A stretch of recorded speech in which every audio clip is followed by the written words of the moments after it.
Not every student is going to learn best in a certain setting. Kids need options, family needs options. It literally is a question of how do we help our public schools? You certainly don't help them by removing $500 million from their revenues. Having that option for parents that their students are not being well served in a public setting is so important. It's going to take a lot of dollars away from public education. The charter schools will take dollars away from public education.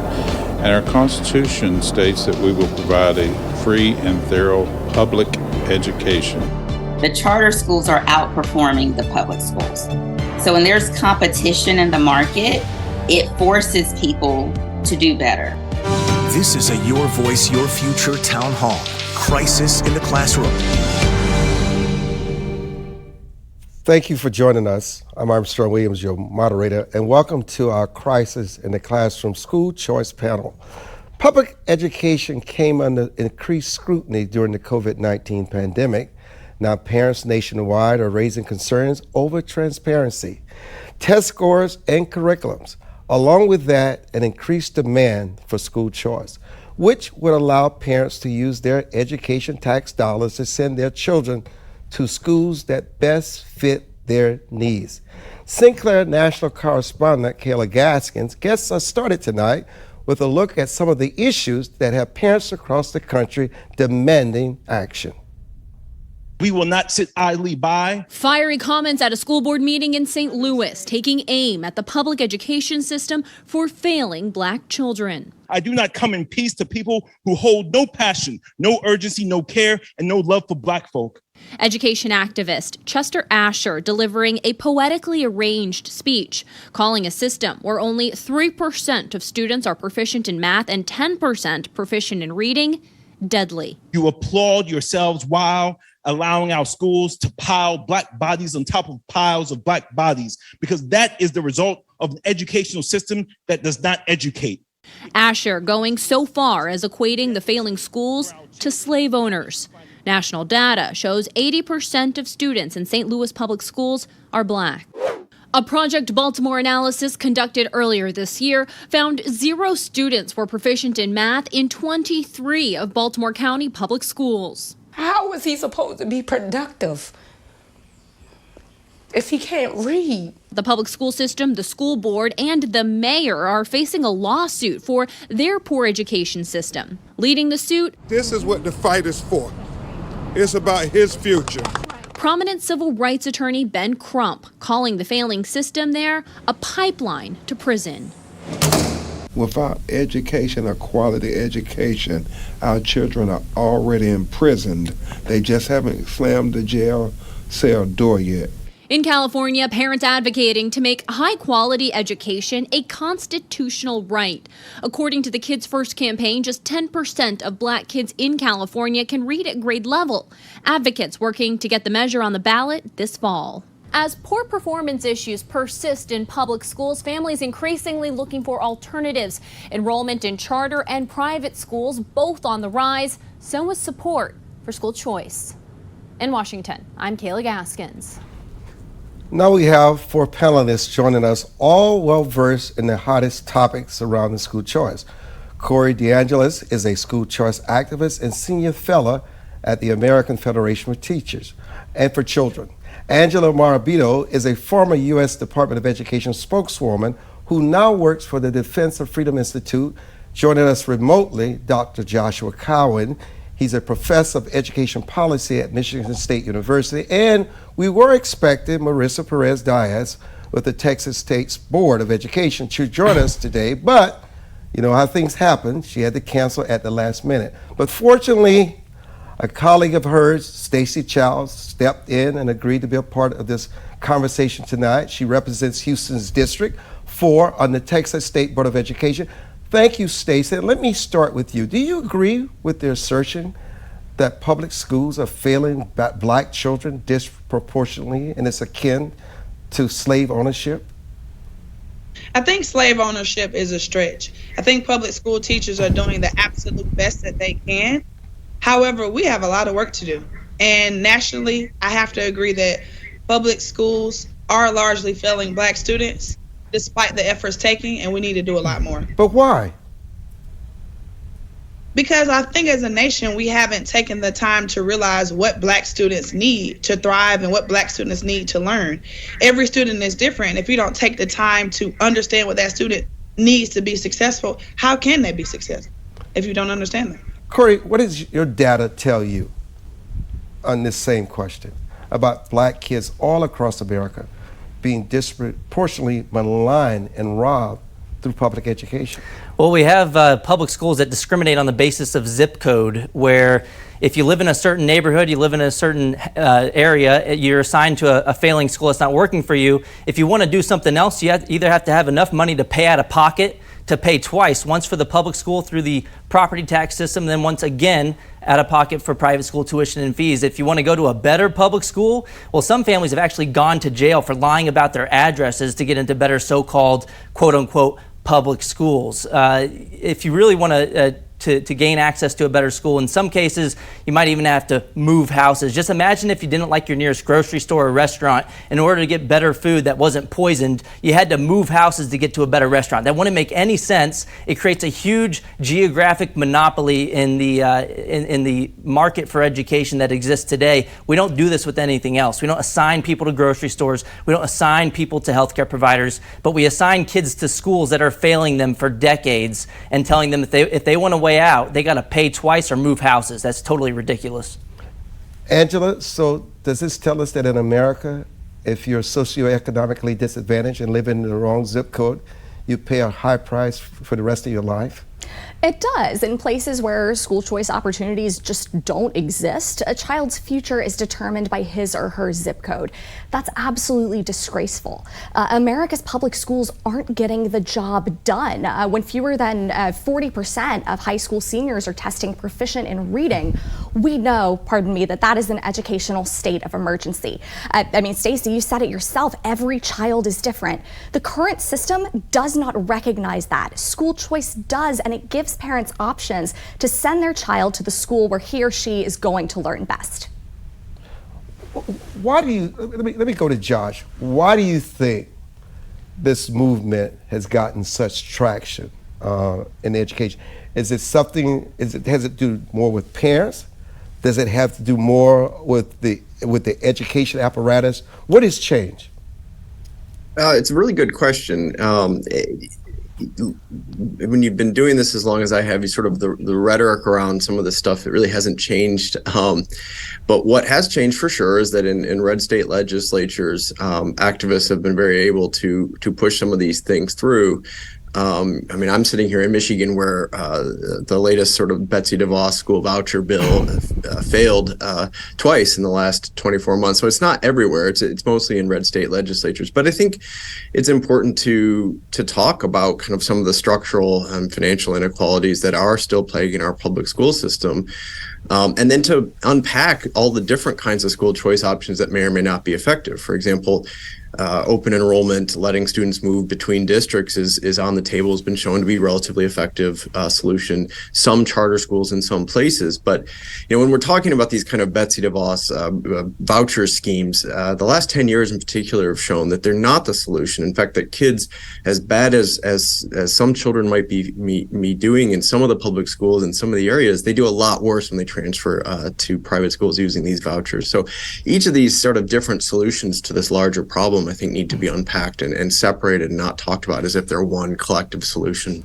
Corey, you don't necessarily agree with that assertion. No, if the government schools are so much better than the private schools, well, then why are families actively choosing private schools when they get the opportunity? And why are the government schools so afraid of competition whenever you give families a choice to escape those same failing institutions? Maybe parents know their kids better than bureaucrats sitting in offices hundreds of miles away. And I disagree. I want to say I think the reason for all this is because the teachers unions really overplayed their hand over the past couple of years. You had Randy Weingarten and the AFT threatening safety strikes. They lobbied the CDC to make it more difficult to reopen schools over the pandemic period. And they basically held children's education hostage to secure multiple multi-billion-dollar ransom payments from the taxpayer. But they overplayed their hand because families got to see what was going on in the classroom. We're talking a lot about standardized test scores, but the argument for school choice has changed a little bit in that it's beyond that. Parents see schools as ways to raise their children, And parents who thought that their kids were even in good public schools, maybe they're A-rated schools by the state, started to see another dimension of school quality that I would say is arguably more important than anything that can be captured by a standardized test, which is whether the school's curriculum aligns with families' values. That's why we're seeing so much success. It's not all just Betsy DeVos. It's families don't like what's happening. We saw a video of a parent pushing back at a school board meeting earlier. What happens over the past few years? You had the NSBA, the National School Boards Association, when that kind of democratic accountability was trying to push back at school board meetings, they were labeling parents as domestic terrorists. That's not true accountability. The only true accountability is from the bottom up, allowing families to vote with their feet to education providers that best meet their needs. Stacey, I'm coming to you, so hold tight, but I've got to give Dr. Cowan an opportunity to respond. Well, I mean, listen, every single one of the clips that were played in the beginning of the intro was based on the outcomes of a standardized test. And so I think if we're having this conversation about, using school choice, whether it's these DeVos style vouchers or anything else to kind of go to schools based on values and different sort of parent sorting, that's one conversation. If we're talking about using these DeVos style vouchers to leave public schools to get better academic outcomes as measured by math and reading standardized tests, then I'm here to tell you that the larger the program, the worse the results have been in the last 10 years. And so it's just not a solution to this academic issue. If we're talking about these other issues, on values and so on and so forth, that's a completely different conversation than issues related to math, reading, and so on. We're going to come back to this, but not now. Stacey, to you, along with that rise in support for school choice, we've seen a pretty significant jump in the number of people running for local school board positions. What do you think has driven that increase, and will it continue across this country? I hope so. I hope it continues. I think people are sick and tired of taking people's word for it. I think for a long time, we just assumed that the teachers and the administrators were doing the right thing for kids. But as social media grew and as people started to become more privy to the facts and to the statistics, like we heard earlier, they are upset. And they're saying, if you're not going to do it, I'm going to do it myself. So I'm happy to see the number of people running, and I want to see more of it. Angelo, what about the accountability of these administrators that Stacey just have spoken about? Well, right now, when there is no school choice, there's very little accountability because the existing school has a monopoly of everybody who lives inside that footprint. I think we're long overdue for accountability in public education. When you see so many schools where students aren't failing, the students are being failed by bureaucrats who do not have their best interests at heart. So the proof is in the pudding. You want to see parents hold their school systems accountable. Look at the success of existing school choice programs. They've been expanded in quite a number of states just in this past year, and not a single expansion has landed with a thud. They have all seen massive amounts of parental demand. So if you want to see accountability, look at the parents, look at what they're choosing for their own children. They're choosing other options. Stacey, back to you. How do you think remote learning played into all of this? Do you think parents are becoming more skeptical of public education? Absolutely. I think parents are more skeptical, and I think they realize, wow, I don't even kind of understand what my student is learning. I need to take more of a role in what they're learning because they didn't know. So I think remote learning played a large part in this, and I think it showed the gaps that exist in education. Again, for a long while, parents just dropped their kids off at the school door and maybe they picked them up 8 hours later, no questions asked. But what COVID-19 and the pandemic did was to show you what your student was learning all day and what you need to take part in. So you're saying that once these parents began to realize what their children were learning directly in these Zoom classes, it was a game changer. Absolutely. Absolutely. Yeah, look, parents woke up and they're never going back to sleep. We've seen increase in polling support for school choice.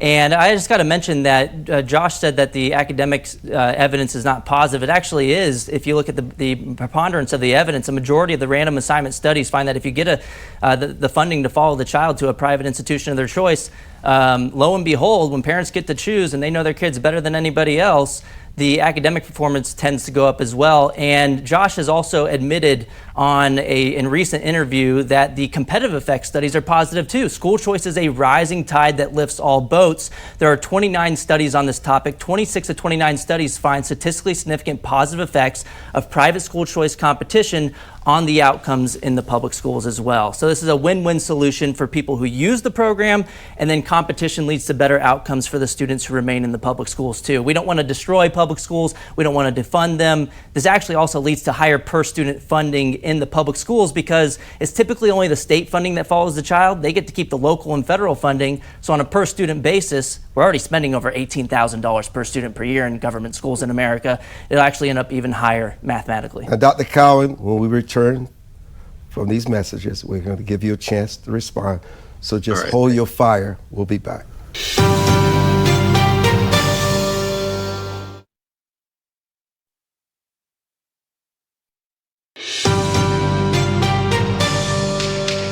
New York State ranks 46th in the nation for fourth grade math scores, while ranking number 1 in the nation for per student spending.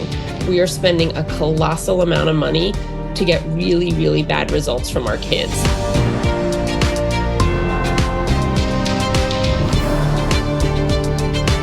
What a startling statistic. Wow. But welcome back, and thank you for watching this Crisis in the Classroom Town Hall, focused on school choice. Let's get right back to our panel. And before I start discussing these teachers' salaries, let me give Dr. Cowan, as I promised, a chance to respond. Well, listen, it depends on what the goal is, right? So the reality of the situation is that study after study after study over the last decade has shown repeatedly that the more money that goes to any educational outcome system or school, you get better results, right? There are some studies that show if you threaten vulnerable communities with funding loss, either through charter schools or these Betsy DeVos style vouchers, that you will see some small upticks in test scores. But you know, they're dwarfed by the academic loss that comes from students switching from public schools to these sort of subprime voucher schools that rush into there. So it's a funding stream issue. I don't know that we make public policy in any other way like that, where we're going to give a little bit of support for one community by threatening funding loss, and then for the kids who the policy is actually directed for, they lose twice as much as any of the sort of COVID related or learning loss that we've seen more recently. So it's not a very compelling way to make policy, but it is true that if you threaten vulnerable communities with funding loss, there will be some small upticks in test scores. It just depends on sort of how you want to frame the package of policy alternatives. You know, President Biden recently said that American public schools teachers need to get a raise. Critics jumped on him, pointing out that teachers' salaries have been steadily increasing for the past several decades and that student performance has plummeted. Now, let me come to you, Angela. Dr. Cowan unequivocally said the more money, the better results. Take a look at New York, 30,000 per student, ranked number 46 in math. Let's take Washington, D.C. They spend all this money, little to show for it. Let's take Baltimore, Maryland. They spend all this money, and look at the 23 schools that are not performing, not proficient in math, English, and reading. Not one school. Does your stats and your research reaffirm what Dr. Cowan has just asserted? The data actually contradicts that in its entirety. If America's educational woes could be solved by more funding, we would actually have one of the best public education systems on earth, because we spend more per student than nearly any other country. But instead of having a first-rate education system, we really rank towards the middle of the pack when you look at international comparisons of test scores of our 15-year-olds compared to those in other countries. More funding is not the answer. It's not about the dollar amount, it's about how you use it. If more funding was really just like the cure-all, you would see places like Chicago, Baltimore, New York City having the best educational outcomes. Instead, theirs are among the worst. So it's not a matter of funding, it's a matter of policy. You know, before I go to Corey, I want to get Ms. Childs, and I see you waving. I got you. Talk to us. I have to disagree. While funding is not the end all be all, it's the start. The teachers that I talk to every day, the teachers that I used to teach with, need to feel valued when they go to work. And if you're not paying them something that gives them dignity, then why would I even want to come to work? Think about the pandemic. You have me coming in person every day basically being a superhero to these students. And then when the pandemic comes, you want me to learn how to do everything remotely, learn these new systems without any professional development and still pay me the same amount? Yes, funding is not the end all be all, but it's a start. And we need to make teachers feel dignified if you want them to produce what we're asking them to produce for kids.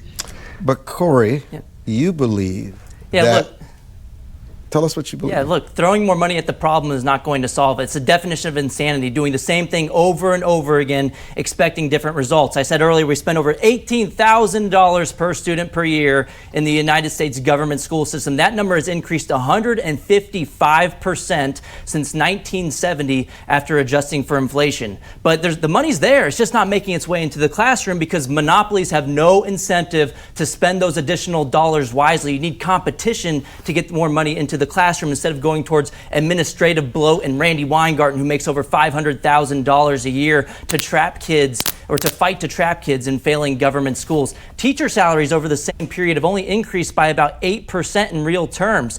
And 5 studies that I've seen on the topic find statistically significant positive effects of school choice competition on the teacher salaries in the public schools too.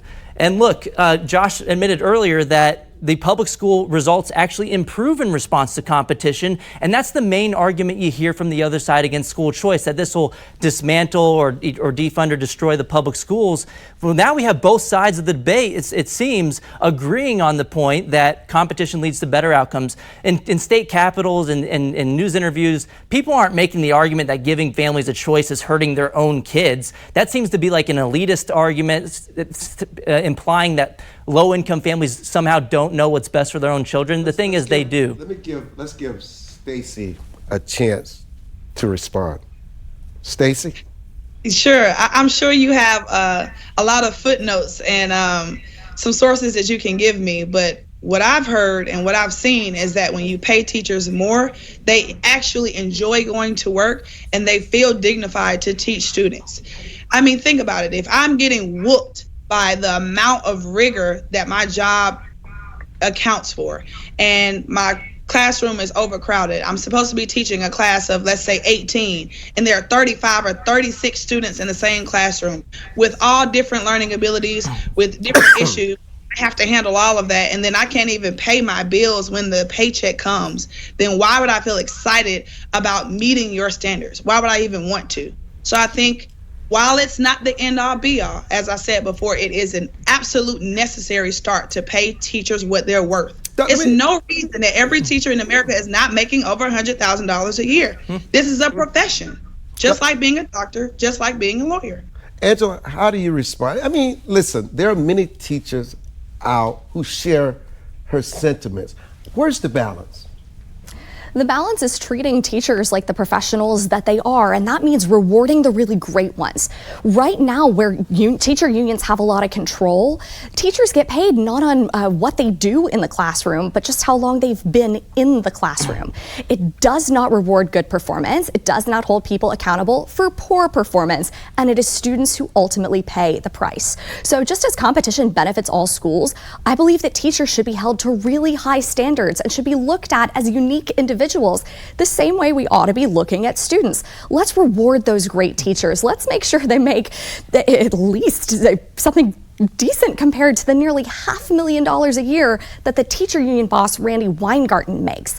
That is just a disgrace. Great teachers deserve better than what they get under a government monopoly. You know, let me go back to Dr. Cowing. You know, it's interesting, Dr. Cowing, that the most recent National Assessment of Educational Progress, NAEP, score shows 8th grade test scores on U.S. history and civics have taken a nosedive since the pandemic. But what's really interesting, Dr. Cowan, is that U.S. history scores have been dropping for the past 10 years. Where are public schools going wrong, do you think, on these critical subjects? Well, public schools are under attack. I mean, many of the questions, even framed in this panel, sort of are pretty aggressive against public schools in the first place. But listen, public school advocates aren't the ones trying to ban books from classrooms. Public school advocates aren't the ones trying to change how history is taught and tell you how to teach history. Public schools aren't the ones who are going out there denying election results in 2020. Public schools aren't the ones who are sort of trying to make it harder to vote. All of these things about history and civics, the NAEP exam is an important indicator, and I think we need to take it seriously. But, again, it goes back to whether you believe these standardized test measures or not. And I think, we need to be careful about kind of bouncing back and forth and using standardized test scores when we're talking about threatening vulnerable communities with funding loss and saying, well, test scores are great there, but don't pay any attention to test scores when we look at how kids do when they go into these Betsy DeVos style voucher programs.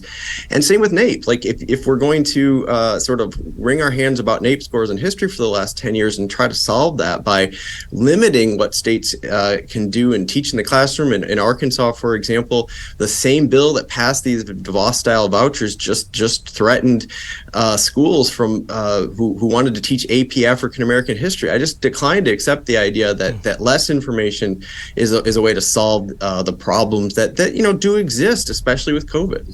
Corey? Well, this isn't a conversation about whether we should have CRT bans or bans on gender ideology in the classroom. This is a conversation about school choice, and this is the better solution. I think Josh and I can actually agree here that we shouldn't have top-down controls inside a one-size-fits-all system where you have one group of parents or even a minority of special interest, the teachers' unions, determining how to raise other people's children. The better solution is from the bottom up. Let everybody choose the education providers that work best for their own kids and align with their own values. That way you can sort into the schools that you agree with, and so that we don't have to control the minds of other people's children. If you want to send your kid to a school that has CRT, I'm okay with that, but you shouldn't force me to send my child to a school that doesn't have it. And look, we talked about spending earlier as well. I'm kind of ambivalent about what the optimal level of spending ought to be, but this is a conversation about where that money ought to go. It should go to people, not buildings. We should fund students, not systems. The funding should go directly to the student, and parents should be able to choose where to take that money to the education provider that best meets their needs and aligns with their values. And that could be a public school. That option's still on the table. If you like your public school, you can keep your public school. For real this time, unlike with your doctor. Cowan, does any of that sound reasonable to you? Which part? Any of it. Listen, the question is, what problem are we trying to solve, right? If the problem what we're trying to solve is the title of this panel is Crisis in the Classroom. If the problem we're trying to solve is improving academic outcomes in public schools, in particular as a result of the COVID-19 pandemic, what I'm telling you is that these Betsy DeVos style voucher schemes don't work, and they haven't worked for more than a decade. If we're trying to solve this larger kind of social or culture war issue about values and CRT and all this business, that honestly, that's a completely different conversation. And I'm not really sure how to respond to that, because at this point, if we're going to be, there's 16,000 different schools in this country on the public schools. They all have very different curriculum. They all have very different ways of learning. It's very difficult to lump all of these things in together. So I think we're kind of pushing all these things in different directions. Hold that point. We're going to take a break and come back, Dr. Cohen. I'm Armstrong Williams. Crisis in the Classroom.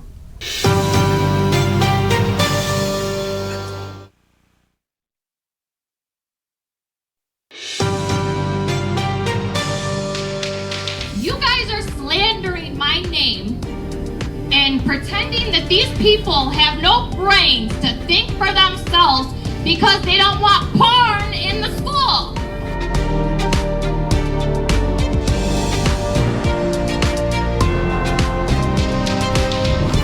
This crisis in the classroom town hall is all about school choice and the issues surrounding it. One hot button topic has been the role of content in schools. What should or should not be allowed, and how much parents should be informed along the way. Let's bring our panel back. Stacy, data from the National Center for Educational Statistics shows that public school enrollment fell by more than 1 million after the onset of the pandemic. How do you think the pandemic played a role in parents deciding to pull their children from public schools? I feel like largely parents don't think that public schools were doing what they should have been doing by their students. And when they realized that there were other options, such as public charters, they decided to try something different. But I think the bigger issue here is not just if you're going to go to a public school or a public charter or a private school, it's whether or not you're going to be taught well and taught accurately, and whether or not your school is giving you the correct information to make you a productive citizen in society, which is very interesting right now. You know, we talk about parents pulling themselves out of kids out of schools, Angela, but one of the things that we alluded to in coming back is the content, the sexual content, the sexual movement with children, and how much of a role should parents play? Parents should be in the driver's seat, full stop. They deserve absolute transparency into what their children are learning. And that's why the pandemic was such a pivotal moment in the school choice movement. It lit a fire under a movement that was already in progress, because remote learning was always remote, was not always learning. And when parents realized what their kids were not being taught, reading, writing, arithmetic, and what they were being taught, which is, in many cases, a lot of CRT, a lot of gender ideology, you see these schools that are driving an agenda, and parents are standing up and saying no. The government has no right to force parents to send their children to a school that teaches them things that run contrary to their values, and in many cases contrary to basic facts. Forcing parents to do this is absolutely wrong, and that's why you see across all demographic lines, across all socioeconomic lines, regardless of race, parents favor school choice. The only demographic that doesn't is actually white liberals. So I believe we should trust the people who are closest to their children, who are most likely to be stuck in schools that are failing their kids. Let's give parents the right to choose rather than pretending that government knows better than they do. You know, a lot of people toss out labels like popcorn. You said white liberals. What are you saying? According to polling data, those are white people who lead Democratic. That's exactly what was in the polling data, and that's the one group that is standing in the way of school choice. And you think they believe they know what's best for those poor little black kids in terms of the classroom and the learning environment? I believe they do think that, because there is absolutely no other reason under the sun to deny parents the options to send their kids to a school of their choosing that meets the family's needs and matches their values. Wouldn't it seem logical, like everybody on this panel, we've had enough time to see what doesn't work in the classroom? Wouldn't their agenda be to make sure that these kids are educated, don't lead a life of crime and drugs and petty theft, and that they have the possibility of living out the American dream? Of course. I had the honor of serving under Betsy DeVos under the prior administration, and she was absolutely clear that school choice is a civil rights issue. Consigning a child to a failing school just because of where their family lives is a disgrace. You're cutting people off from reaching their full academic potential. It's just unconscionable that parents are stuck. They are desperate for ways out, and yet they're not being given those methods because of really the teacher unions and their allies in the education bureaucracy. Corey, is this decline in public school enrollment exclusive to the post-pandemic? What do you think has contributed to families exploring these other options? Parents have woken up. They saw what was going on in the classroom. They don't want to send their kids to institutions for 13 years where they feel like they're being indoctrinated in ways that don't align with their values. They don't want schools teaching their kids to hate them. I mean, that's pretty basic. Vodi Bakum said it best. To dislike them and their way of life. We can disagree about the word that we use, but Vodi Bakum said it best. We cannot continue to send our children to Caesar for their education and be surprised when they come home as Romans. So people have been voting with their feet. Over 1 million leaving the government school system, but who's leaving or who is left already? It's the most advantaged that have the resources to be able to pay for private school tuition and fees. A lot of these liberals are hypocrites because they say, oh, I'm so supportive of public schools, but then they send their own kids to private schools or they attended private schools themselves. You think about Joe Biden. He went to private school, he sent his kids to private school, but he opposes that choice for less advantaged families. That is beyond the depth of hypocrisy, and it's totally ridiculous, but All families should have that opportunity. Let's give that $18,000 or so per student that we spend in the government schools, redirect it to families, and let them choose. You'll expand educational opportunity. This will lead to more equality of opportunity by giving less advantaged families more access to school choice. Stacey, we've seen parents across this country, especially your home state of Texas, take issue with content in their children's schools having to do with sexual orientation and gender identity. Should parents, from your experience and where you sit in the educational hierarchy, be made aware if their child's teacher intend to discuss these topics? Sure, I think parents should know what their students are learning or what their children are learning. However, I don't think that gives rise to allowing us to manipulate what has happened in our country, manipulate the truth, and cherry pick what we're going to teach students. That's two different things. So yes, I think parents should be involved, especially as you get into middle school and high school. Your teachers give you a syllabi, they let you know what's going to be taught. I think parents should be involved in that process. However, I do not think that should allow us to, again, cherry pick what we're going to be teaching students, because that doesn't make them informed citizens as they grow up. And let's be clear, teaching CRT or teaching the civil rights movement or things about Frederick Douglass is not why people are leaving public schools. People are leaving public schools and trying out different options because there have been gaps that have existed in schools in this country for years, and they're ready for something different. Dr. Cohen, what would you add or take away from what you're hearing? Listen, I don't know who has kids on this panel, who's actually a parent, but I mean, I have 5 children in public schools right now, and the idea that parents aren't involved. I mean, as soon as we're done with this conversation, I'm taking my sport coat off. I'm going to already meet first week of class with my kids' teachers and help out with football practice after school. Like, parent-teacher conferences are all over the place. You can walk in. The idea that parents aren't involved in public schools and have no say, I mean, I just don't know where it's coming from. I think it's kind of a made-up crisis, to be honest with you. Polling does show that parents in general are skeptical of any sort of institution right now.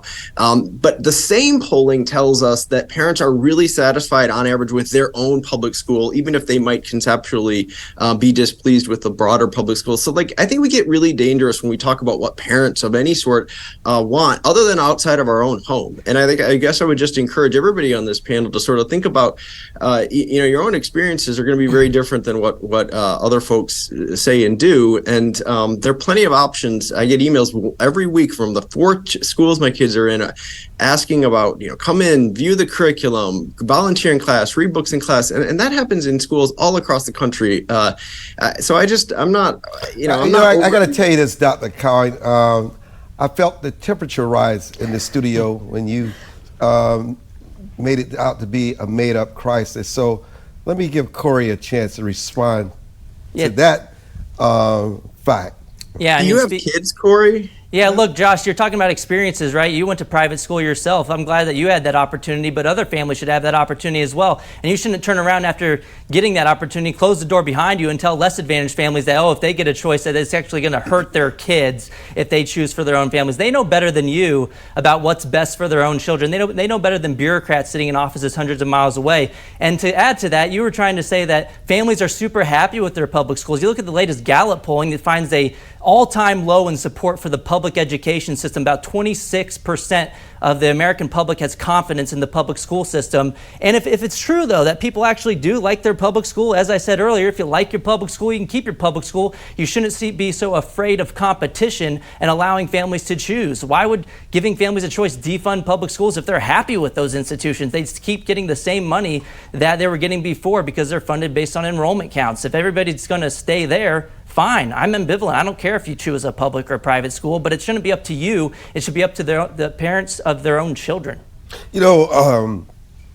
Angela, concerns over graphic, I want to come back to this sexualized content, has been one of the big drivers of the school choice movement. And do you think it's difficult for parents to trust public schools after learning books and curriculums with graphic content may have been presented to their children? Of course. It's obscene that parents even have to go to a school board meeting and beg the powers that be, please do not put pornographic material in the hands of my kindergartner. We've seen time and again these parents who show up at school board meetings, read from a book that is presented to their children, and they get shut down or even in some cases dragged out because the book is so explicit. Adults don't want to hear it, and yet they want to put it in front of children. No, speaking of books and studies, you recently authored a study about how teachers' unions have allegedly been pushing educations to talk more about gender identity and sexual orientation in the classroom.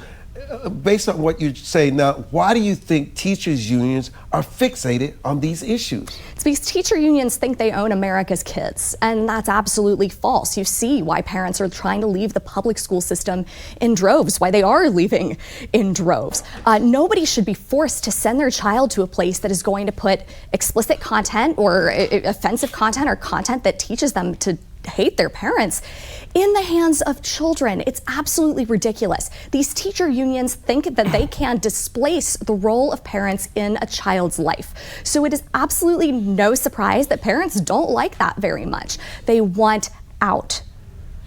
You know, let me come back to Dr. Cowan, who seems to have a very different perspective here. Do you think parents have any justification in being angry with their local school board if, say, they find out about a book with sexual imagery is available in their child's school library? See, that's the part that I think, I guess I would just disagree with my fellow panelists here. I don't think that this is the thing that is bothering most parents. Like, if you actually have children and you are worried about them, you're staying up in the middle of the night with them when they throw up, you're taking them to the ER when they have high fevers, you're worried about how they are going to make it to school when they're driving. And when you talk about school boards, I mean, listen, my concern with my school board right now is are the bills getting paid? Are the buildings getting refurbished? There's a lot of different issues. And I think, again, we have to be really careful when we're sitting there claiming to speak for all parents, especially if we don't have children of our own, that we're just going to kind of come in there and wear a parent shirt and say, we know what's best for all parents. Everybody's talking about teacher unions here. I don't even know that that's something that the average American thinks about. I don't think that they think any more about teacher unions than some people think about Betsy DeVos and her billions of dollars in West Michigan. Like, the reality is, some of our panelists think they should think more about teachers' unions, Dr. Cowan, and the impact that it has on education throughout this country. But it's time for a quick break. But coming up, we'll talk about the impact geography and socioeconomics may have on a school choice for families. Stay with us.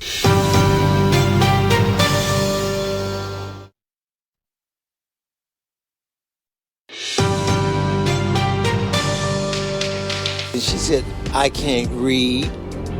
Just like that. I thought, are you serious? You can't read? And she said, no. I said, well, I'm gonna see what I can do to help you.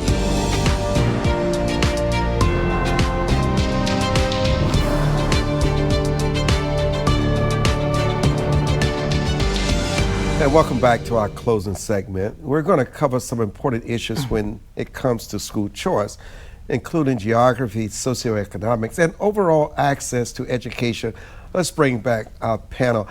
Before we get back to these hot button issues, Stacy, you just heard this parent talk about the fact that the child could not read. How is it possible that a child can go through school and end up graduating not being able to read, especially in today's America that we live in?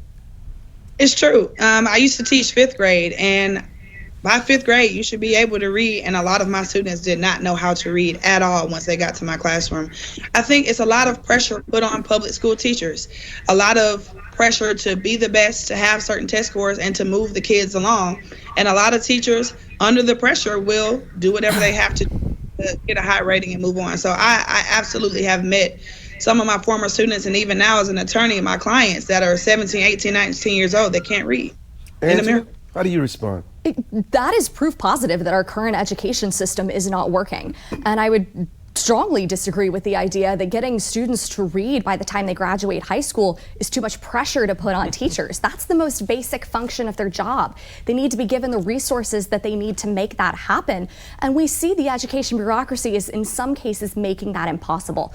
So I do feel for those teachers, but it's just absolute proof that our education system has lost its way. It's prioritizing everything except the educational basics that students need to be successful after graduation, if they even get to graduation. You know, Corey, one of the states where school choice has stalled this year is where Stacy is located, Texas. Lawmakers there who oversee rural areas are concerned that there are very few options for those students outside of public schools. What school choice measures can benefit those families? Yeah, look, I'm from San Antonio, Texas, too, and Greg Abbott's going to call them back for a special session. The Senate has the votes to pass it. The governor's supportive, and the House, maybe they'll get the ball across the finish line as well during the special session. But look, this is the dumbest argument I've ever heard against school choice, that, well, on the one hand, we live in a rural area, so there's not a lot of exit options. But then on the other hand, the next breath, the same people making this argument will say, well, this is going to destroy and defund our public schools in rural areas. Well, one, if they're great public schools in the rural areas, you should have nothing to worry about. But two, if you have the fewest exit options, you really shouldn't have anything to worry about. And look, the 9 most rural states in the country have tweeted this out or posted on X before. They all have some form of private school choice already. They were able to get it done in places like West Virginia, where they have universal school choice, one of the most rural states in the country, and Maine and Vermont. They have some of the oldest school choice programs in the country, dating back to the late 1800s, where they created vouchers for families in rural areas because they didn't have a public school. Because they didn't have options, the state figured out in the 1800s, both these states, to give money to parents so they could have more opportunities. Being rural is not an argument against expanding choices. It's an argument for expanding choices. They figured this out a long time ago. Let me bring Stacy back. Stacy, how could school choice measures create obstacles for those families? Have we seen that school choices impact rural areas in the same way it impacts urban and suburban areas? Sure. I'm not really convinced that just automatically putting more private school options in these areas is just going to fix things and do the deal. How are we actually going to hold these private school leaders accountable when something goes wrong in those private schools?